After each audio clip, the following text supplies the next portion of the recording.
What is good? What is good? What is Gucci? Courtney IG, and I'm back again. And this time I'm here to discuss Party Next Door 4 from PND, the 14-track album from Party Next Door, of course. So guys, before I even think about diving into this long-awaited follow-up to the 2016 album PND 3, which for sure was way darker than PND 2. I feel like PND 2 was very experimental, and that is my personal favorite, to be honest. PND 1, of course, was his introduction, so nobody really knew about him. He was quite elusive back then. I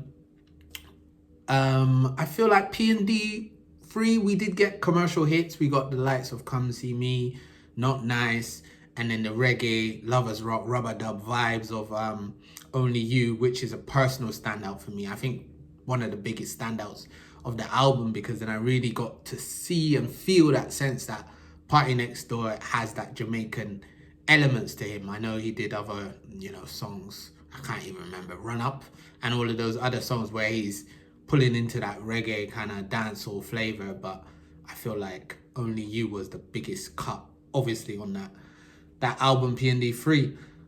PND, for me, guys, is an artist I feel has always been in the background, despite having like huge potential. I think he has the biggest potential, main man potential. I mean, to be the front runner. He has that. And I feel like he's, over the course of his career, he's never really taken the bull by the horns and said, look, I'm the main guy right now. Let me run with it. And, other artists who I wouldn't say are necessarily better than him have kind of taken his place for one reason or another that we'll never know. Bryson Tiller, The Weeknd, even Vori nowadays is a lot more popular and in the mainstream than Party is. And as I said, we're never going to know. He would have to say for himself whether he talks about that in this album. We'll find out. But Party Mobile, I didn't really rock with it. I like storytelling albums. That's kind of me. I like albums that have a common thread between them. So when I find that an album doesn't have a common thread and it's just random singles, yes, the album was good. Yes, I like songs like The News and so on.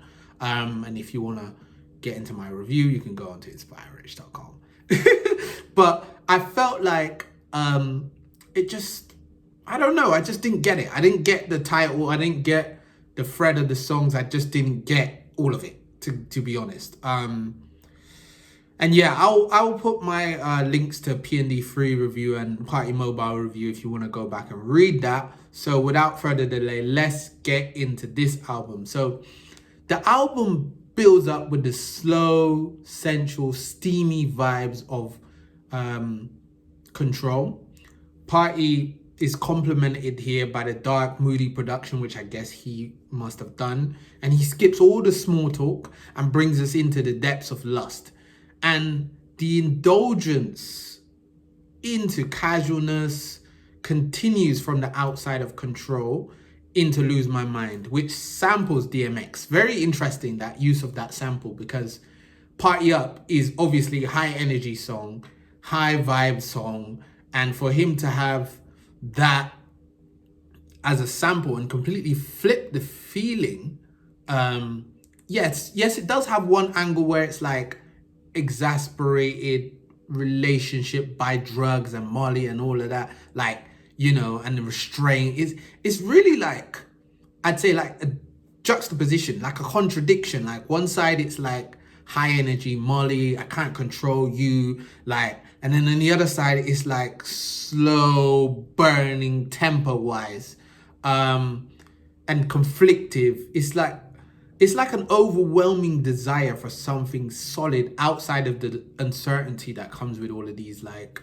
frivolous short-term relationships and hookups that he's mentioning here. He takes an introspective angle in Stuck in My Ways. He's letting us know that he's letting go all the loose things, all the old things, gone, cut them off, and he's pulling in on that special one. In the same sense though, he has this in the back of his head, this like I'm not really sure that that's the right move. I'm not really sure it's gonna make me happier. I might be happier in my old ways. I might be happier stuck in my ways, as he says. And the voice note at the end really brings that home as well. It doubles down on that point, like, come on, Party, it's time for you to kind of grow up and kind of like progress. How are you gonna settle down in this way? How are you gonna grow in this way, like in this kind of relationship dynamic, this kind of situationships that you're having?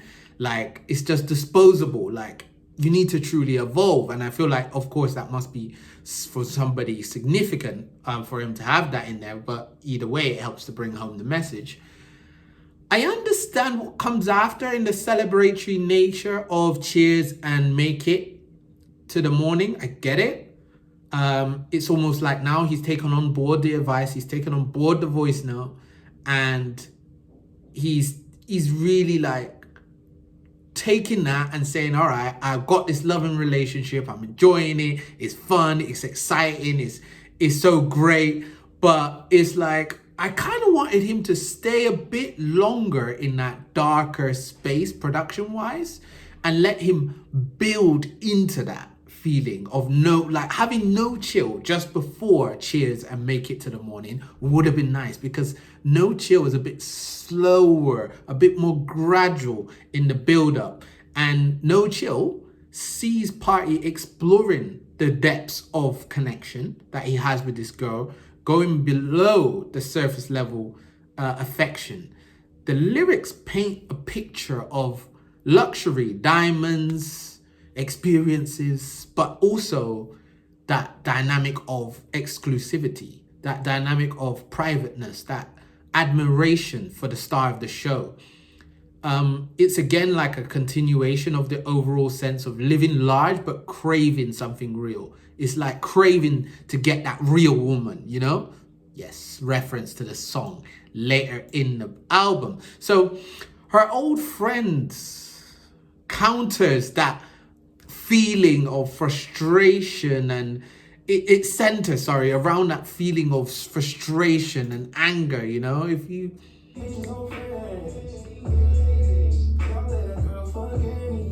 How you do it?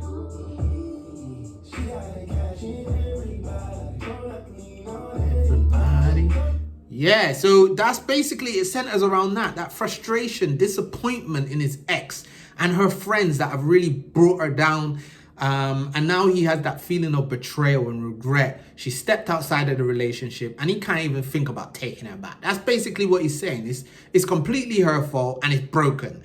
And then Party gives us something a bit more vibey with certain, like, it's the first time he's drawing on that patois box. He's the mesmerizing guitars. There's mesmerizing guitar riffs at the start, which continually heighten and the flow intensifies. So it is really like that kind of reggae rubber dub feel, even though production wise it's nothing like that. But it gives you that feel of like, oh, you see that girl over there, you see that person over there. There's an initial sense of like uncertainty and shyness in certain, and then it gets taken over by the longing desire. It gets taken over by the yearning. Yet again, for something certain. It's a yearning for something certain. That's what it is. It's vibrant, it's tropical.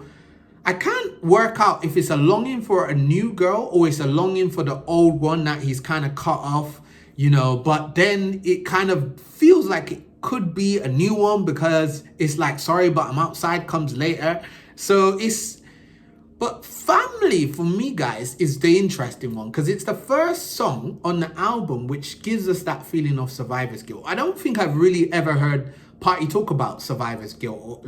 And survivor's guilt is that feeling of making it out, everybody else is still in the mud, still in the trenches, and you're the one that's rised up, and you've seen all the losses, you've seen all of the, you know, feelings of people dying, nostalgia. You're thinking about your ends, you're thinking about the people that have passed, you're thinking about the Saga City Saints, as he mentions. It's really much like a tribute to them and his community. It's nothing to do with a relationship, it's nothing to do with stepping outside or anything like that, or being outside. It's really like a tribute, and I like that because it feels relatable.